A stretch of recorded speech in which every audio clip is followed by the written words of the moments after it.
When I was a little girl, I spent a lot of time with my grandmother, and every morning she would make herself a cup of coffee. And if I was lucky, I too would get a little bit of coffee. Also, I discovered around the same age that I had the ability to sense spirit, and I would know when someone who had departed was in the room with us. I'm all grown up now, and I still love coffee, and I miss my grandmother too. And guess what? I'm still a medium. Welcome to another episode of the Medium Roast Podcast with your host, medium, minister, and spiritual teacher, Dr. Lakara Foster.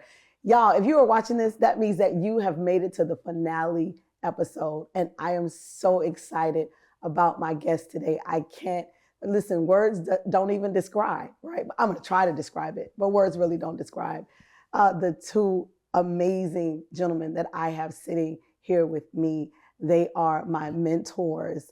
They are prophetic. They are, listen, you're going to find out about it in this episode. But I have with me Bishop O.C. Allen and Dr. Daniel Black. And we're going to start by you all telling us just a little bit about yourself. And y'all, this is just going to be a conversation. So I hope you got your coffee, okay? Because this is going to be a good conversation. Tell us a little bit about yourself. Oh my goodness. Well, first of all, I love you so much. Yes. I'm so honored to be here.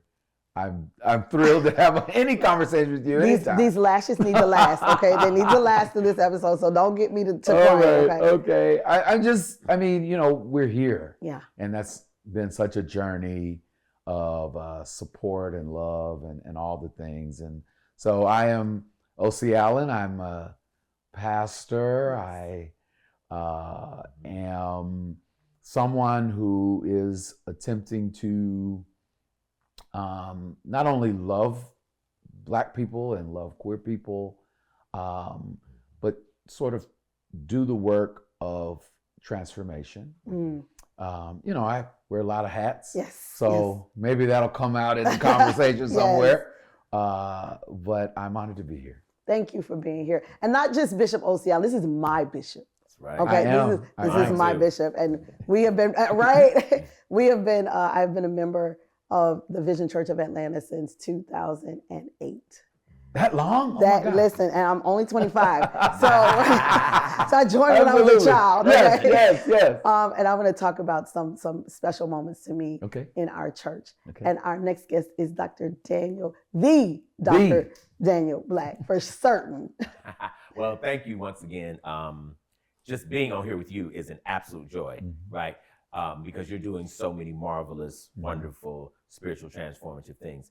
And to be in the company and the presence of the great bishop, of course, is nothing but an honor, right? He is my bishop too, and a man I love and adore indescribably. Yes. So who am I? I am a professor of African American Studies at Clark Atlanta University. I've been there for about 32 years now. Wow. I'm an author. I write. I'm a public speaker. Yes. I speak, and I'm a person who loves my people. Yeah. And that's why I'm here. Yes. And first of all, thank you all so much, because I know you all are super busy. So I don't take this opportunity to sit with you all and have these conversations for granted at all. Anything for you. Oh, absolutely. I mean, at all, really, truly. Bishop, and I'm going to ask you both this question, but I'm going to say these things to you first. You're very prophetic. And there are things that I think you don't even know, right? So when I joined the church in 2008, I think around 2012, I was writing a book. And this is when I would come and I would sit in the balcony. And I would leave at the altar call because I wanted to make brunch, right? So, but one day you called and you asked people to come down, and you just were praying for people in the line. And I was in the line, and you stopped me, and you didn't know me. And you said, you're working on a book. You said, and God says you have to finish this book. Because I was really struggling. And I was like, how does he know this, right? Like, and then you'd always be like, I'm not prophetic. Like, no, you are prophetic. And that moment was very transformative to me. Wow. For that push that you didn't even know that you had given me. Like, it's like God literally, like, I was like, oh, he has this gift too. He's a seer. He's prophetic for sure. And Dr. Black, just every time you open your mouth, the both of you really, when y'all tag team yesterday, and I suggest y'all go back, and I'm going to give the date of this service that y'all need to go back and watch. that you have, from the moment I read Perfect Peace, Mhm. I was like, who is this man? Mhm. Because this makes no sense right Mhm. here. And The Coming. Yes. And I told you when I read The Coming, I read like the first chapter and I had to stop reading it. Wow. Yeah. I had to put it down because I could not stop crying. Yes. And I said, I'm going to come back to this. And you talked about the spirits coming to you to talk to you, to tell you how Yes. to write this book, Yes. right? And so I'm believing that we are, all of us, right? All of us that are watching this, we're sitting at the intersection of faith and Black truth and spirit. Why are we afraid to have the conversation around spirit, around hearing the voices, around the ancestors talking to us, around being prophetic? Why are we so afraid to have those conversations? Well, I mean, at the core, Yeah. Our cosmology, our culture, our religion, our faith, our identity, our names, as you talked about yesterday, Yeah. it was all colonized. So, I mean, and destroyed, not just disrupted, Yeah. but the attempt to destroy it by colonizing everything we thought about God, everything we think about ourselves, That's everything good. we think about the world, all of our systems, all of our structures, all of it was colonized. Yeah. And so part of it that we're fighting through is reclaiming our sense of self, Okay. which is always connected to our sense of spirit or the spirit. It's all tied together, right? Yes. And so I think that that fear is just coming from what was embedded in us to fear. I think you talked about this yesterday. Yes, sir. When we're challenging the Bible or challenging religion and faith, we've been taught that is whiteness because it was colonized by whiteness. Yes. Right. And so when we're afraid to have these conversations, we were taught to be afraid to have these Gotcha. conversations. Yeah. Right. So I think that's what we're fighting through. Yeah. The fear. That's the fear. But I think that's why we're so necessary as disruptors, prophetic disruptors, right? Yes. Yes. I absolutely agree. The only thing I might add is that when we were given a text called the Bible, right, what we were also given was a context Okay. into which we were supposed to place our understanding and our knowing of God. The problem, though, is that a Western Eurocentric context of God is too narrow for our belief and for our behavior in terms of the way we understand spirit. Yeah. So the conflict we keep running into is that we conceive a spirit that's actually bigger than the Western construct of God. Right. Right? But we're trying to force our belief into this narrow notion of who and what God is, handed to us, of course, through colonizers. Yeah. And our problem is that we keep experiencing God outside of context, outside of Bible, and we're wondering, like, is that legitimate? Yeah. Is that really real? Yeah. You know, it's like, you know, can you experience the Holy Ghost in the club? Well, of course you can. Of course you the Holy can. Ghost can go anywhere. Right, Yes. But not according to Christian lore, you cannot. Oof. Not according to Bible, you cannot. Right? It must be only within these particular parameters. Yeah. Right? But the parameters whereby we understand God, right, is really the parameters of the universe. Right? But that's not the way we have been invited to know God. And so our fear is the fear of believing that we are conceptualizing God in some way greater than the Bible sanctions. That's so good. And so then that creates dissonance. Absolutely. How do you feel like that dissonance is manifesting itself? What is that? What do you think that looks like for us? That's such a big question. Yeah. It is.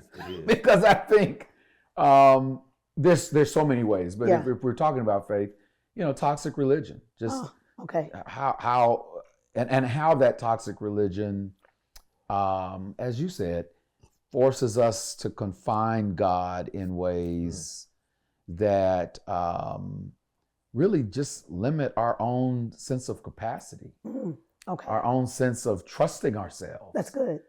Because everything is confined to a book, Okay. or confined to an interpretation, Okay. or confined to a religious perspective that is not ours.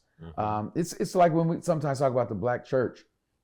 You know, most often the Black church is nothing more than the white church in blackface. Okay. Okay. Okay. Right? And we've not done the work to challenge Okay. all of it. I think that is our job, again, is to challenge it Yeah. and to help people become critical thinkers. I keep going back to this sermon yesterday. Yeah. Listen, That this man. First of all, What? it wasn't a sermon. It was a master class. It was a master class. It was because we were in there. And so I kept turning to you like, what is this man doing? Because it wasn't just, and I told you, Dr. Breck, this, it wasn't just, so we can just talk about it now, right? Yeah, Can I? Absolutely, yes. It wasn't just how you interpreted the text. Yes. And the points that you pulled out of the text. It was this thing that you did that I think that we have to start doing. Yeah. The story about Jesus calling the woman a dog. Yes. And how she pressed past this whole, Yeah. Yeah. offense. Yeah. What I thought you did that was very critical to our ability to move out of the dissonance. Yeah. Is how you challenged the character of Jesus in the text. Yeah. He humanized Jesus. You humanized Jesus. Yeah. You gave us permission. Yes. To ask Jesus.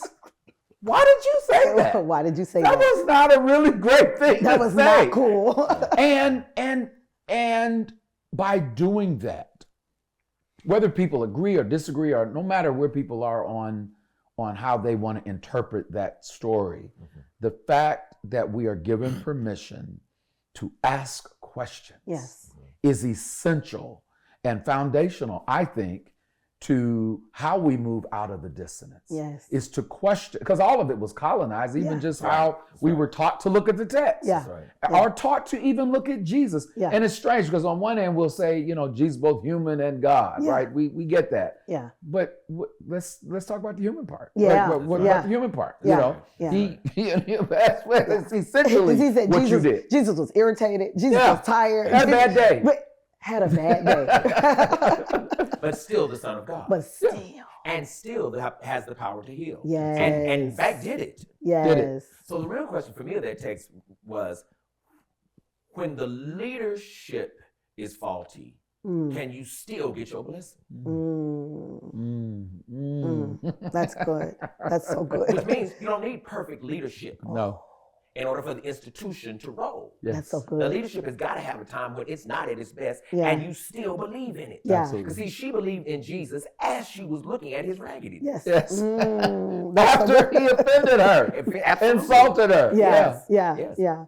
I think the dissonance shows up a lot in mental health issues as it relates to us and religion or toxic religion, right? Sure. I think that has to contribute to a lot of what we see as mental health issues in the Black community. Absolutely. Yes. Yeah. I think the dissonance also shows up in language. Oh, okay. Right. In some ways, I think that's the first place. Because see, the first crime in bringing our people here was to take the mother tongue out of our mouths. Okay. When you take somebody's language, you take their conceptual apparatus. Yes. You take the ability, right, for them to know themselves, to know their people, to know their ancestors, to know their God. And when you transplant it with your own language, what you're really doing is trying to make people conceptualize the world, and you're trying to make them ontologically, right, become like you. But even when we speak in tongues, what I really think is really happening with Black people when we're speaking in tongues, I think we're really trying to get back to the mother tongue. Okay now. Right? Okay now. But we don't have it in this cognitive memory, but it is in the epic memory. So when we speak in tongues, God. Come on now. Come on now. Okay. I think we're really recovering a tongue that we once had. Yeah. right? Yeah. And it often happens, of course, when we're overwhelmed. Yeah. But the overwhelm means it's like this cup, like when African people's spirit boils over, right? We're now bigger than the Western container in which we were Come on placed. now. Come on now. And so that overflow has to be expressed. It's got to go somewhere. Yeah. And I think the speaking in tongues, right, is a way whereby we still get to talk and we still get to voice ourselves. But now we're outside of Europeanness. Now we're outside of whiteness, Yes. right? But the vocalization of it, we can't even know what we've said. Wow. But the ancestors know. Wow. Wow. Wow. And I think even from that that visual that you just gave, that the coming out of that container for people who have these spiritual gifts, Yes. right? You both know that I'm a medium, and I think that there are other people, whatever we call it, right? Some people call it seer or prophet, or I always say the gifts predate language. Absolutely. It is really just about energy and being Yes. able to interpret frequency and interpret Sure. vibration. That coming out of that container is very uncomfortable for a lot of people, right? Because we're not taught what to do with it, right? And so I believe it is my soul mission to help with that language, to help, help people understand mysticism, help to just make it a normal part of the conversation. I think that is my soul mission. What is your soul mission? What did you come here to do? Sit here with you. Yeah. I really mean that. Yes. I mean, we see what's happening here, maybe, visually or conceptually. Yeah. But there's something spiritual and cosmological that is happening Yes. when we talk. Yes. I mean, the Absolutely. three of us sat in the restaurant in New New Orleans. Orleans. Oh my Yeah. God, absolutely. I think everyone disappeared. Right, I didn't yeah. see anyone I mean- else. Yes. Yeah, I two things to that. Yeah. I'm constantly trying to find the answer to that as well. So I do, as transparently. Yeah. What am I here for? And people would be shocked that I am constantly asking myself that question Yeah. because I'm constantly reinventing myself Yeah. and evolving and learning.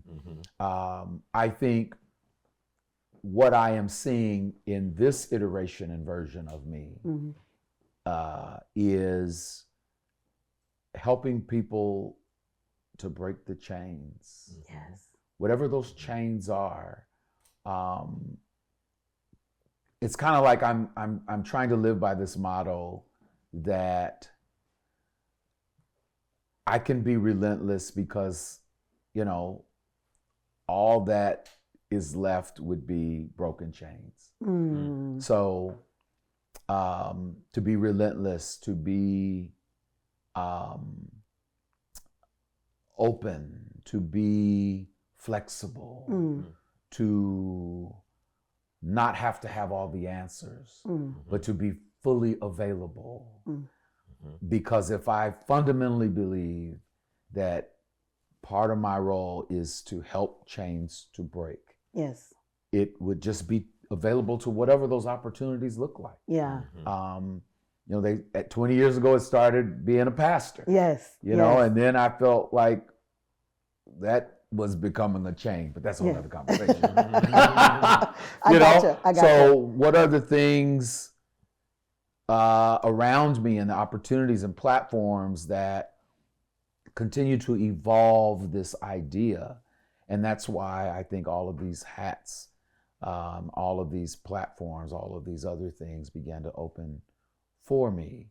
But I think just essentially at the core, I continue to ask myself that question. I love that. What am I here for? I love that. I may not get the answer in totality, but as long as I'm asking the question, I won't get stuck. I love Does that make sense? It absolutely makes sense. Yes. Yes. I want to be bold. Yes. Right? And I want to articulate what I think you're here for. Oh. Okay. Right? If I'm not, And then me, if and then I'm me. not out of order. No, not anytime. Because I think that you describe it, but I think it's important to name it too. Right? And I think you're here to disrupt systems. Oh. I have that here. Because if you're going to break chains, that means you're willing to disturb what someone else has set in order. Right? And to disturb what someone else has established, right, is a system disruptor. Right? You're also one who you built a whole church around this notion that everything that the Black church and white church has said God hates, we're going to take it to God's face. So you're disrupting even the heavenly system. You're saying these queer people, not only are you okay, but you can go right with that queerdom, right straight into eternity, and God is going to love it. Yes. That's the opposite of what the system has taught, what the system has said. That's so good. That's a system disruptor. I mean, when you go to Washington D.C. and do all your work, it's all about systems. It's all about systems. Yeah. The thing that I think can mess people up sometimes with you is they want something very personal, but what you're doing is not a very personal thing. It's a very public thing. And I've always appreciated that about you, Bishop, and about the Vision Church, because what's interesting is the Vision Church in some ways holds onto traditions, right? And then turn around and here's my husband. First G. Right. Here's the first G. Yes. Now for myself, I think I will say, I think my role on the planet in the world is to make people believe the impossible. I think of myself as, we use the word kuhamasisha, and that is one whose gift is to make others believe that which they cannot see. Right? This is somebody who says, I was diagnosed with cancer. The doctor said I have a 2% chance to live. Right? My gift is, God don't leave with 1%. Oh, Jesus. Okay. Wow. You'll be fine. You'll be fine. Wow. Wow. Wow. God don't need 98%. Wow. The 2% is really, in fact, listen, you're over. More than most enough. people are thinking like, oh my God, then that means 98% chance I'm going to die. Well, it was 98% chance they were going to destroy all the Africans after slavery. And here we are. Right? Wow. And so this notion of helping people to understand that the odds, right? When you look at the odds of a thing, the odds of a thing do not at all tell you your power over That's right. it. Wow. That's right. Wow. I mean, my question was, says you are both divine disruptors. And I asked, what systems do you believe you've been called to disrupt? So you are very, that is my question. That's the question. Yes, what systems have you all been called to disrupt? And I think that, go ahead. And I will add, because, I got to give him what he just gave me. Yeah, absolutely. One of the things that you and Black have helped me see, and I will add, I will always give deference to the group that helped to frame some of my ideology, and that's the Nation of Islam. But and sort of an introduction to Black radical thought. I will say that one of the things that all of these influences have really helped me see is helping to make sure that people see that they are gods. Yes. Little G, if you got to fight with this little G or big G, that's fine. Right. But that, as you say, we can do the impossible. And to not get stuck on the alphabet soup or these labels that are limiting. That has been really essential to the work that I think all of us have done. Every Sunday, I stand up in front of people that I usually see as dead. That I, on the surface, that it's part of our job to say, you are not only alive or have the capacity to be alive, but you are completely divine. You are rulers. Yeah. Yeah. You have dominion over the entire universe. Yes. Yeah. And you have to see yourself as someone with no limitations, no Yeah. chains. Mhm. We've got to move beyond sort of these constructs and boxes Absolutely. that we have been given. Absolutely. That we have to see ourselves in a different way, in a different light. Absolutely. We Mhm. cannot be stuck on sexuality or Right. any of these things. Yeah. Right. Right. And you both have helped me help to make sure that I see that and that others see that Wow. as well. Wow. Wow. Yep. Divine disruptors. Mhm. That is the word. That just was like, yeah, this is how I would describe you all. Mhm. Now, with that, I said I joined the church in 2008. And around 2018, like God said, hey, you got to go out and tell the world you are a medium and a minister. Now, I'm going to be honest. I was like, hey, this man kicked me out of the church. I get it, right? I get it. But what made me, one, have the courage to do that was that I had seen you just navigate so much, navigate social media, navigate backlash, navigate all of these things. And it really made me know, like, God was like, I'm showing you this so you know you'll be okay, right? Like, none of it's going to harm you. None of it's going to kill you. But, and I know that there were many people people saying, oh, you should kick her out the church. But not just me, right? As a medium. You should kick the adult entertainer out. You should kick, you had a person who was an exotic dancer and she was your adjutant. Absolutely. Where does the courage come from to stand by people? Like, you got marginalized and then you got marginalized, right? That you stand by the people that you say, no, I'm not going to abandon anyone. Where do you find the courage to do that? Yeah, when I've gotten that question, I don't quite know how to answer that because I don't know if it's courage. Okay. Courage is a very tricky thing. I don't feel courageous. Okay. I think Brene Brown and Mel Robbins kind of helped me with coming up with a better definition for what courage might be. And that is just the willingness to try. And I feel like that has just been the trajectory of my life. So that's my trajectory. I'm just going to try. I'm just going to keep pushing forward. So I just, in terms of this notion of courage. Yeah. I also think that my role is to love people, not to police people, and not to police people's theology. That's why I think even doing, this is a conversation, it's not an interview, but why I don't do many interviews. Because I'm not invested in how somebody thinks or what. I really don't care.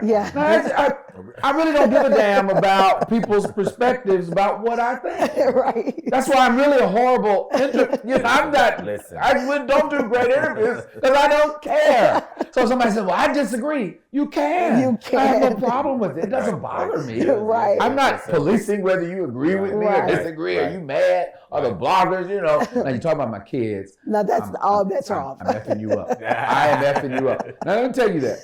The bloggers have been blogging about me. And Right. First of all, this is going to sound petty and maybe even a little egotistical. Okay. But why am I arguing with somebody that I don't believe can really spell well? Or someone that I don't really interpret as brilliant enough to have a theological conversation. Right. You can barely interpret a scripture, a text. Right. Like, what are we doing? Because the minute you use the word "you're wrong," I mean, what are you talking about? I'm done. I'm not even. And why am I going to do that? But this a blogger did when Kaylee was born. Put it in the blog, and I said, I had to call my attorney. I said, well, now this is the day where I finally respond. But beyond that, I really I don't. That's not how I'm built. Yeah. So that stuff never really did bother me, and it still doesn't. Yeah. I find it humorous. What I do think is critical is that rather than being explainer of the word. Let's be a doer of it. Yes. So if people ask, what is my perspective about Dr. Foster being a medium? Well, I made her an associate pastor. Right. That's my response. That should let you know what I think about it and how I feel about her and what I think about her gift. Let's make her the pastor. And you remember there was this whole they said we had hired a medium at the church. Like, I don't get paid for any of the work that I do. And I said, I was joking with the deacon, was over the money. I said, we did what? But it's never been my priority to police how other people feel. I do what I believe I am called to, and that's to love people and to not just pastor, but shepherd. And so the difference between those two, is a whole conversation. Absolutely. And that's what I just attempted to do. I had already fought those battles around people's theological perspectives. And so by 2008, this is nothing. I mean, I have been called every conceivable thing. I don't care about that. Right. It's like when people say a lot of stuff on social media, you're just helping the algorithm. Like you're not. Thank you for the free press. That's how I. Yes. And we're going to take a small break, and we'll be right back after these messages. And we are back with the Medium Roast podcast. I am your host, Dr. Lakara Foster, and you are watching the finale of season 1 with two of my favorite people in the world. I mean, incredible people. We have Dr. Daniel Black and we have Bishop O.C. Allen. These are my friends and they are my mentors. And so I'm just excited to have them here. But first, y'all have a sip of y'all coffee because this is what this is all about. Yes. Some of us have a little something extra in our coffee. I got more than something extra in here. In our coffee. And really this podcast is really an homage to my grandmother. I am a medium, right? You guys have heard of medium roast coffee. That's a boldness of coffee. And my grandmother used to give me coffee when I was a kid. I would sit with her. She would keep me before I started school. And every day she'd give me about like this much coffee. And it just made me feel so grown up. And so that the smell of it, taste of it, all of it reminds me of my grandmother and brings me back to the connection of my grandmother. So I always feel her spirit when I'm doing these things. Which brings us back, we were talking about mediumship and Bishop had given his perspective on, people said, oh, you shouldn't have. Bishop's like, listen, I don't care about none of that, right? And I've watched him love on all of the people, right? All the people. Tell me, what is your take on it as far as? Well, I was thinking as Bishop was talking, right? He's so remarkably insightful. One of the things I think is I think I'm a little skeptical of any minister who's not a medium.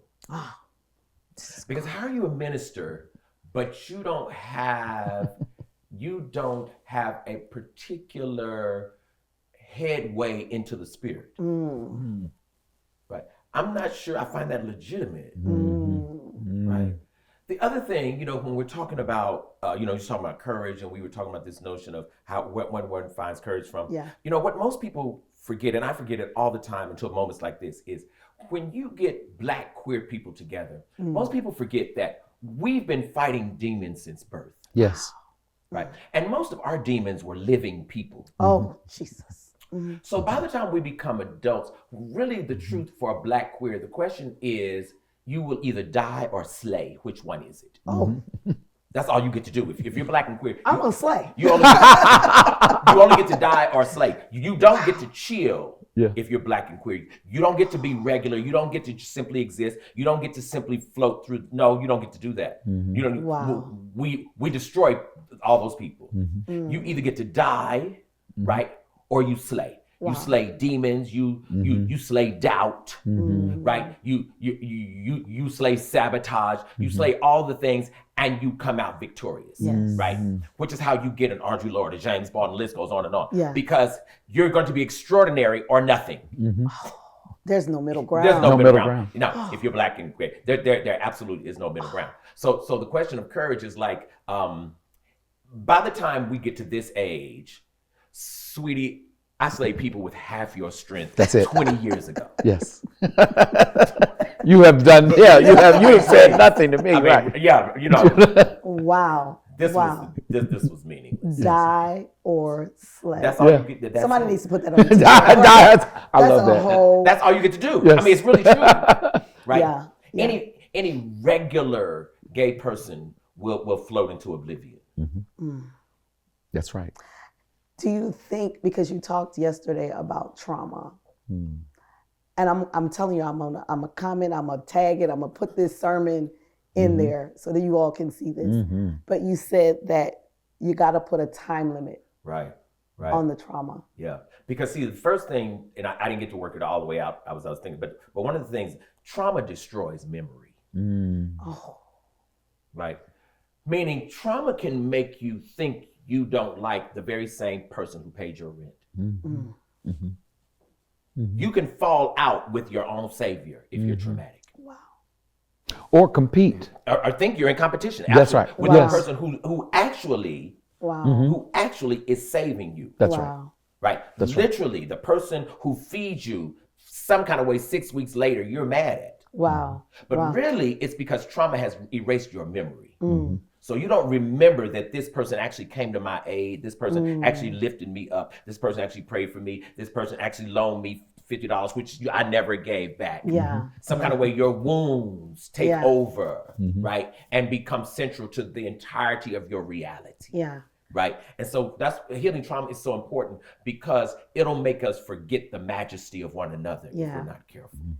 I wanna go a step further here.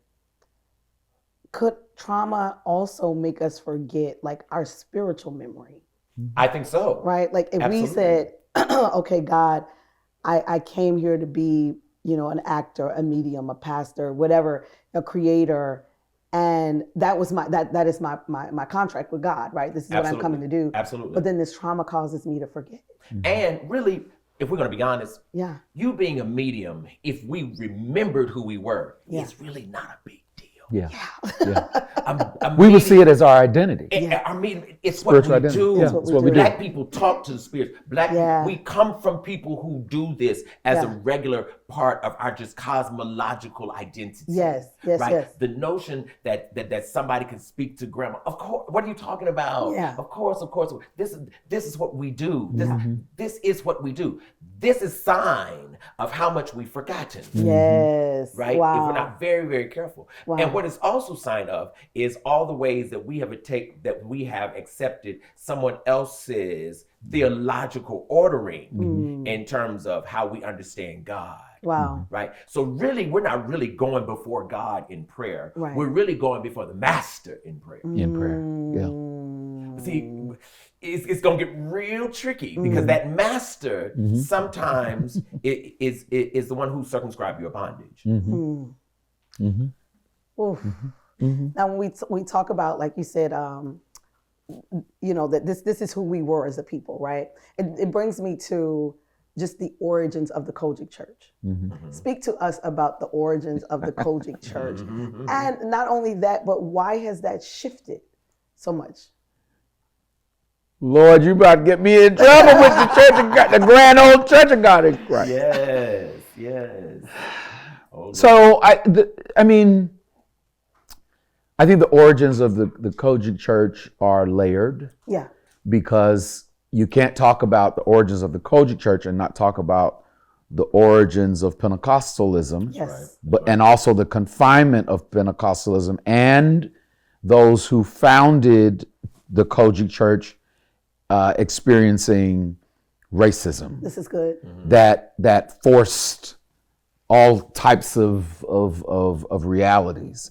But I think what you're trying to get at is the fact that Bishop Charles Mason Yes. preached and taught with roots, Yeah. that's right.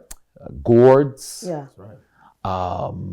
and used what we would all consider Black or African cosmological objects to explain things, which is very consistent with African retentions and African religion. But again, any African modality that Black can speak to that is expressed in this empire would absolutely be confined, fought, destroyed, all of that. And so I think that the Kojic Church, the Pentecostal Church, the Apostolic Church have all had to contend with the fact that they are deeply rooted in African retention, whether it's shouting or animism or speaking in tongues, which is the embodiment of the Spirit has embodied you. And you are expressing spiritual language. We just talked about that. Divine healing. But all of these I think are just surface expressions of things that are much deeper than that. That touch on mediumship. The ways in which we're having conversations with the ancestors. However you want to slice it. Is embodied in what we know as the Church of God in Christ. That there's pictures out there. There's photos. There's all kinds of things. There's stories. And I think as we are in this generation that is asking more questions, it's providing opportunity to unpack the realities and facts of that history. Wow. Wow. And do you feel like I feel like it's almost kind of coming full circle. Absolutely. Right? Which I think is probably just what it's supposed to do. Absolutely. Wow. Absolutely. Wow. Absolutely. All right, y'all. This is so good. Where am I going with this right here? We talked about your soul mission. That was so good. Who is your hero? Who is your hero?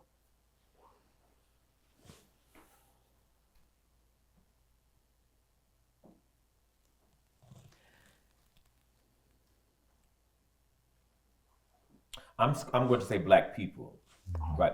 And the reason I say it this way is because I think part of the problem in America is we have adapted the way they have conceptualized heroism, right? As if it must be one person. That's so good. Right? Which is why Jesus then is more divine than any other being, right? It's always some one person. He did this yesterday, and we looked at each other and said, why did he do that? Because he says it like it's just, he just drops it and he just goes on with it. And it's like, I need a moment. It's so profound, though. It's so profound. I mean, the idea that some one person can be the hero when there is gallons and gallons of blood on the ground, right? Wow. Flowing from many, many, many veins, right? See, for me, it's disrespectful to honor Jesus and not Nat Turner. Oh, wow. It's disrespectful to me, right, to honor Jesus and not Harriet, not Frederick Douglass, not there's people say not in the same way. Why not? Because see, some kind of way heroism starts feeling like celebrity culture for me. That there's something marvelous about this one person and nobody else is that marvelous, right? Then when we get into that kind of thing, we start naming the people, right, who really start functioning as the gods for us, right? And I think that's dangerous because what I think we want to do is get out of the notion of God in the way the West has conceptualized it, which is really this one thing, and start thinking about God, the divine more as creator, right? Because then when God is creator, God is not a thing, right? God is a notion, God is a reality, not a person. We conceptualize God, as a person, right? Which really means that we can change God whenever we want to, right? And so I try to move away from the notion of heroism, because the minute I name a hero, I've neglected all the others who sacrificed for me. which is probably why it was so difficult to come up answer with, that. yeah. Because there's so many on the list. Yes, That's so good. Yes. And so I don't want to name any one. I would name many. Yeah. I would name many, Yeah. and it would take me all day and night. Because see, there were some who died for me and never knew me. Those are heroes. They must be named. Yeah. They must be named, because really part of my courage is actually their hope. Wow. And I don't think that. I think that Jesus was trying to, because I think when Jesus says greater works will you do, Yes, it's like, yes. You don't have to idolize me because you're going to do even greater work. Absolutely. Right? Yes. But see, we don't take that literally. We take that only metaphorically. We don't take that literally. Yeah. But we should. Yeah. Because that means like Jesus raised Lazarus from the dead. Yeah. I can do the same. People are like, no, oh, come on now. But see, this is like the myth of the flying Africans, which I'm sure we've all heard. Yeah. Right? That there were Africans who came here and actually flew back home. The only reason it's called myth is because in the white conceptual framework, a human flying is not possible. Yes. Part of our problem as Black people is we have taken the white conceptual framework, right, as the framework of human beings. And if they can't do it, no one can. So then it has to be put in the category of myth because humans can't fly. Wow. But we know better. Well, we're trying to help us. Right. We're trying to help us. Because if we knew that, then we would not be bogged down by trauma. That's right. And trauma, that is really the word. Yeah. Right? Like that is the word. That is the word. And you slayed us. Slayed us. Absolutely. You slayed us. Listen, I have thoroughly enjoyed this conversation with you all. Like, you all can't even imagine. I listened to you. I've read your book, your books, right? Your books, and read your books. And I am just honored to just know you both. And I mean that like with all sincerity. That's all right. I talk about you all the time. I brag on y'all all the time. We brag on you. I do. I really, really, truly do. And this is the portion of the show where you get to tell us a myth, right? Something that people may think that, you're like, I don't know where people got this from, but this is the myth. And then you give us the fact. A fact about that myth? It could be a fact about that myth, yeah. And it's a myth about us? Yeah. Okay. You may say like some people think this, but really it's this.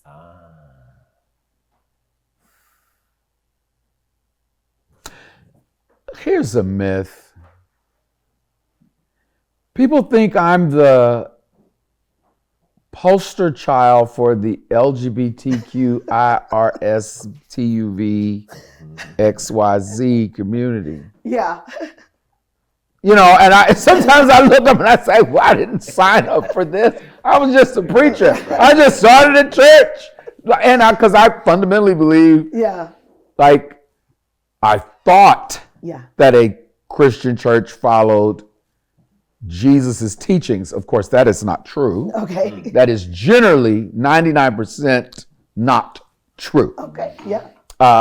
And so I didn't think I was doing anything exceptional. I knew I was groomed to pastor. Yeah.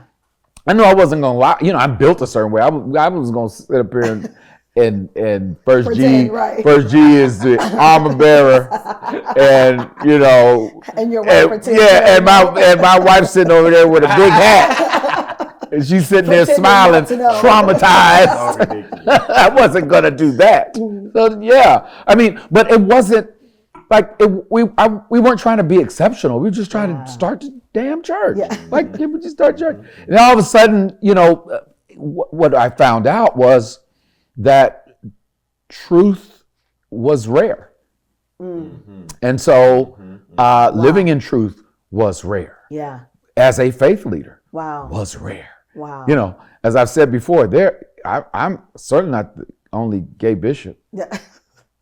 Okay, don't get me started. Don't get me started. Because I promise you. Certainly not. Because they said Vision is a gay church. I want you to know. Yes. Atlanta has many gay churches. Many gay If you churches. basing this off of the gays and say, well, no, we're basing it off of the pastor being gay, I promise you. So get me started. You know, I said it went viral and people say, oh, I said, now don't do that. Because I'm going to actually comment this time. But, you know, there's just been this interesting narrative. And the truth is, I love Black people. Yeah. I love people. Yeah. I'm called to shepherd people. Yeah. And I'm called to shepherd people in my truth. Yes. And that's really how I feel about it. So this thing that I am the poster person for a particular community seems outrageous to, and it seems the truth is, Yeah. I don't have much of a filter, so I'm so sorry. I think it's insulting. Because it insults the other versions of me. Yeah. It insults the other parts of me. Yeah. It insults my other gifts. I have many gifts. I have many callings. I'm supposed to do many things. Yeah. I don't just turn water into wine. I walk on the water. Come on I now. do all kind of things. Absolutely. And I don't want to be Absolutely. boxed to I'm the water walker. No, I'm the wine. I'm the Maker. wine maker. Yes. Literally, I am the wine maker. But that's what I wanted to put out there in terms of the myth and the facts. I love it. I love it. And I think too is that I love when you say that we're not an affirming church, we're a prophetic church. Yeah. Yeah, because we are a prophetic church. Because there's more than just LGBTQ. And I think if you are not affirming, you're not a church. So that's not how my theology works. If Yeah. you're not affirming, If you're a church, you're affirming. you're automatically. So you're not Absolutely. doing anything exceptional. Yeah. I tell affirming churches, you're not exceptional. Right. That's what That's what and you're that's what you're supposed supposed to to be. Like, come on. So that's just kind of. And I know for some people it's semantics, but I fundamentally believe that. No, I gotcha. Thank you for that. Yeah. I just want to say about that real quick that I think is important. I love the Vision Church. And one of the things I love about the Vision Church is I don't think it's a gay church. Right. I do think it's a church that doesn't apologize for being gay. That's right. Right. Right. And I think love that's that. every church is a gay church. Yes. Because there are gay people in every church. Yes. Right. Yes. I think Lots If of there's one gay person there, people. then it's a gay Every church. church Yeah. is a gay church. Wow. And so I think that I think the notion of making it clear, and the way Vision is bigger than what most people can handle is heteronormatives are absolutely welcome. But if you won't come, it's not because heteronormatives are turned away at the door.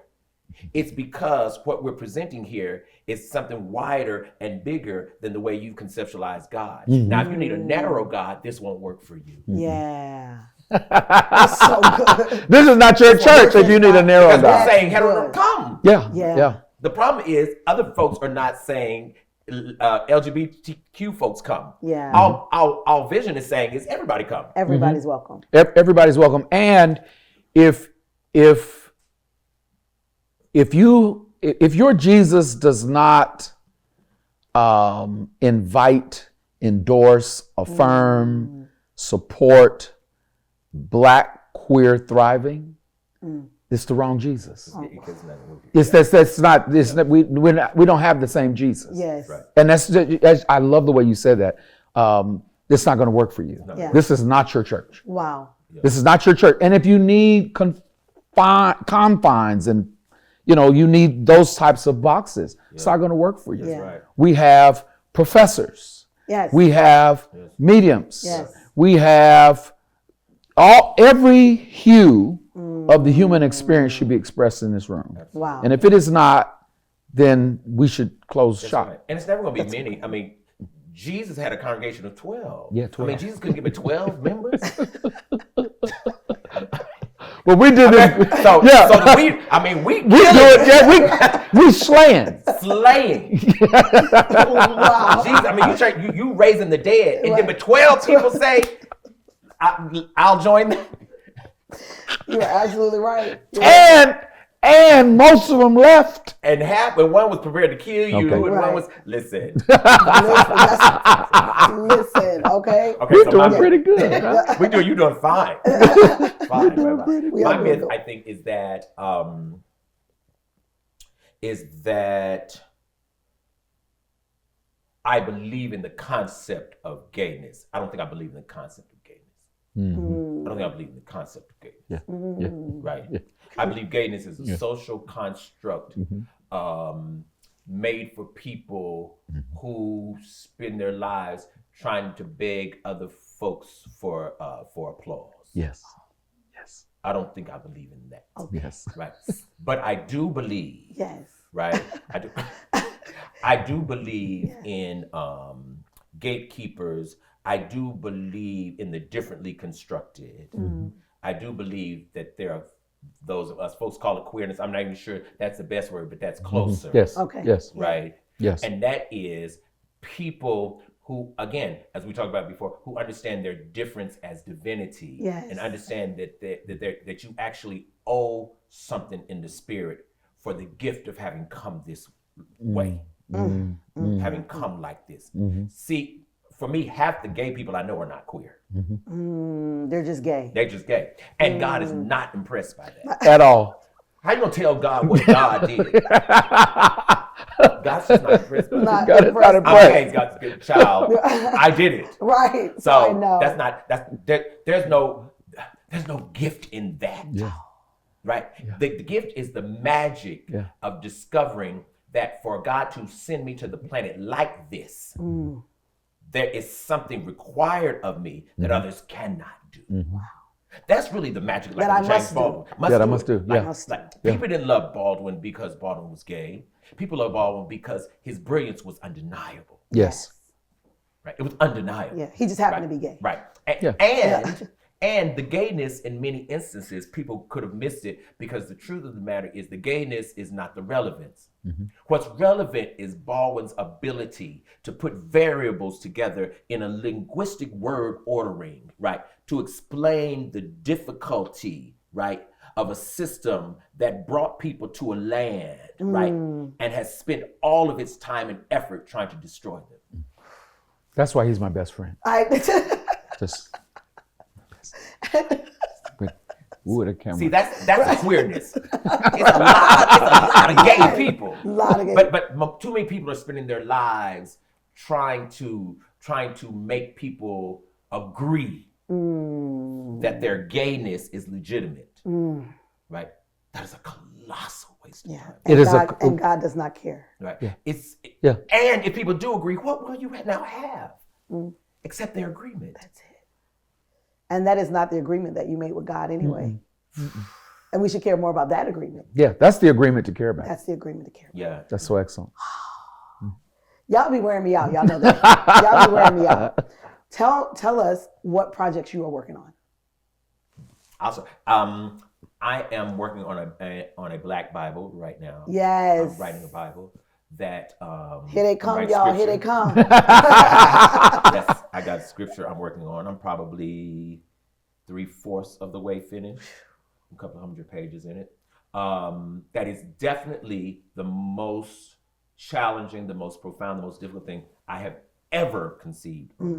Because it literally is scripture, and I'm using the structure of the Bible as we know it, book, chapter, verse. Wow. Right? Just because Black folks are familiar with that structure. Wow. Right. And with that structure, I'm hoping that the structure will invite them in. Right. But the content, it's the Song of Shaniqua. Oh. It's the it's the Book of Tyrone. It's the Book of Time. It's the Book of the Ma'afa. It is Leroy's song. It is, and the ways in which I've heard God articulate divinity to me. Yes. Yeah, and I think that God has been waiting for this a very long time. Yeah, because that's all the Bible was that God was articulating God's self to the people at that time. That's right. And it's something wrong with the people who do not articulate or do not believe they can articulate what God said to you, or even think that God hadn't said anything to you. Right? And in fact, those people, if they're not very careful, they'll think their bondage is holy.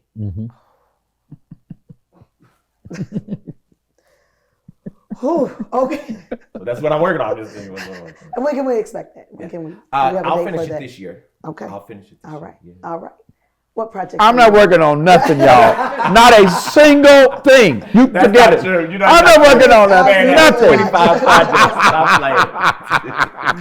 Yes, you are. Y'all, we do this all the time. This ain't nothing. You have an incredible series. That Yeah. Oh, good Lord. Yes. So, absolutely. And I have to jump. Do you? I love that series. Isn't it good? I do. I Okay. really, It really looks do. so good, and Okay. it's like we are It's so tuned awesome. into It's it. so awesome. Okay. It's so awesome. I appreciate that. I only look this way, and I'm doing what I'm doing because I have a team of people Yeah. that are more committed to it than I am some days. But the thing that I've taken 20 years of pastoring and leadership and counseling and shepherding people and putting it into a more modern frame of sound bites and reels. Yes. And at times sort of expanding it into a podcast kind of conversation. But really at the root, it's called Soul Work by O.C. Allen. Yes. Because this is really soul work. It's all about, this is soul work. Yes. The conversations we've been having about trauma and grief and resilience and being apologetically clear about your divinity, that's all a soul work. Yes. And so really it's just a refining and redefining of the work we've been doing for 20 years, all of us, creating platforms out of it. I'm working on an app that for people that are dealing with trauma or anxiety or stress will be able to download an app and immediately get some form of resource, help, assistance, support that will funnel them to eventual therapy. We keep going back to something he said yesterday. Yeah. Because you said, if you can afford the cruise, you can afford therapy. What you need to do, I'm telling you what he said. Yeah. He said, what you need to do is cancel this cruise. Yeah, and go to therapy. And go to therapy. That's what he said. It's just so consistent with what I understand to be true as a pastor for 20 years is, we need help. Yeah. And not just help to deal with the trauma, but help to, how do we see ourselves? Absolutely. How can we see ourselves as thriving, as resilient, as fully and completely divine? Absolutely. And that is what this platform is attempting to do. I love it. I love it. And can I tell you something too? When I heard, I love it. I said soul work, right? But I thought it was S-O-L-E because I didn't see I said, it's a soul work. Like there's one thing I'm here to do. That's the way I thought. That's the way I thought. Well,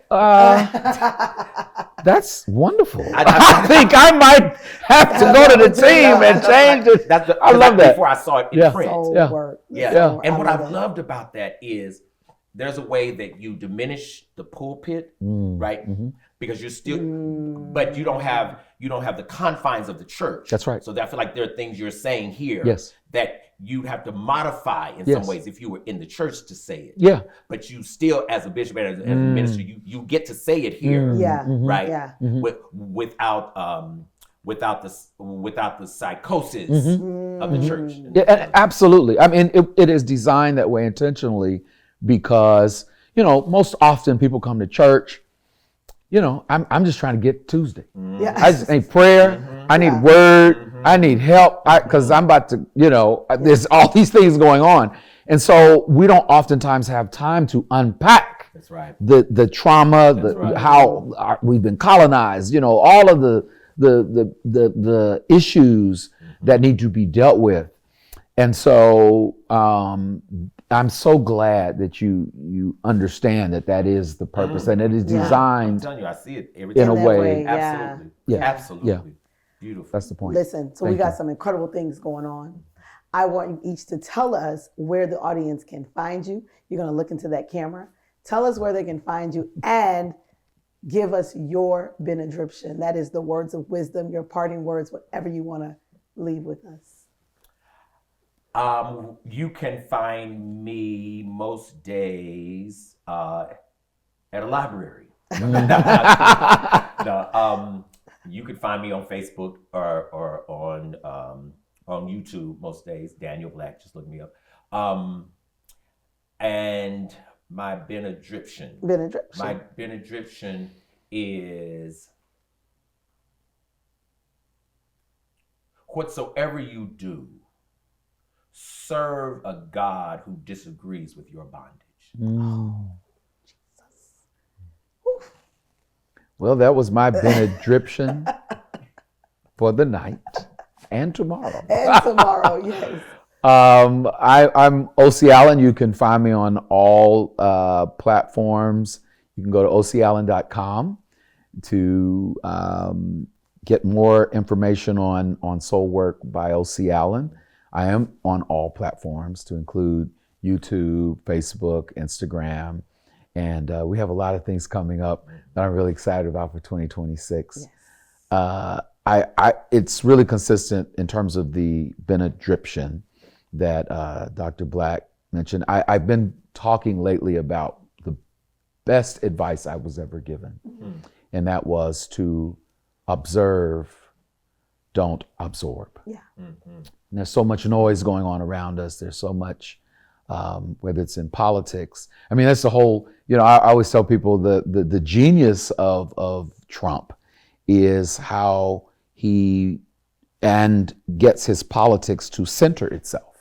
And that keeps us from seeing who we are and being focused and not being distracted. And so we have to decenter the noise and decenter the voices and decenter all the stuff so we can get to the root of who we are and our possibility. Yes. And so, you can observe all the things, just don't absorb it. Yes.